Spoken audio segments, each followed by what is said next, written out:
Bonjour, Maud G, la Chambre d'agriculture de Bretagne, et je suis conseillère en viande bovine.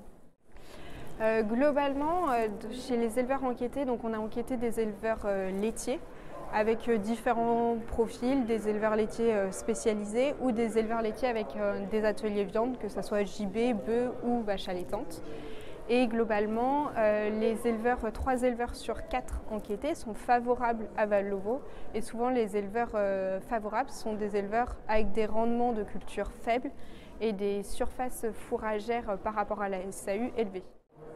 Les éleveurs attendent des signaux forts de la filière, avoir des informations sur les besoins des abattoirs, sur la rentabilité, sur la construction.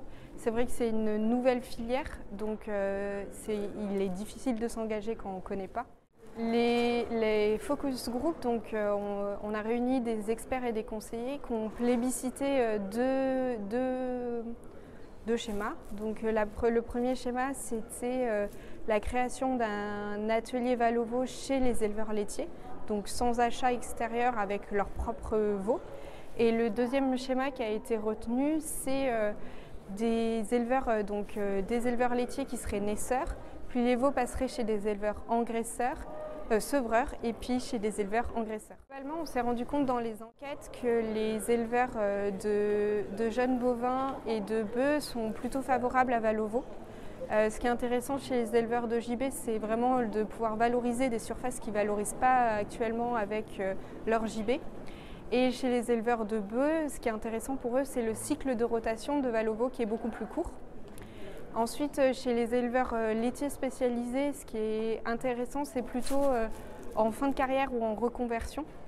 Par contre, chez les éleveurs laitiers plus vaches allaitantes, on s'est rendu compte qu'il y avait un trop fort attachement à la race et au cheptel allaitant et qu'ils n'étaient pas prêts à s'engager dans ce type de conduite. Mais par contre, ce qu'ils trouvent intéressant, c'est le cycle de rotation qui est plus court chez Valovo. Alors, il y a une demande notamment dans la RHD qui cherche en fait des petites carcasses de 300 kg plutôt bien finies. Et du coup, pour atteindre ce 300 kg, on est plutôt en ferme expérimentale. Les essais qui ont été faits en ferme expérimentale en autour de 17 et 18 mois. Donc aujourd'hui, on a fini les enquêtes en élevage et les focus group.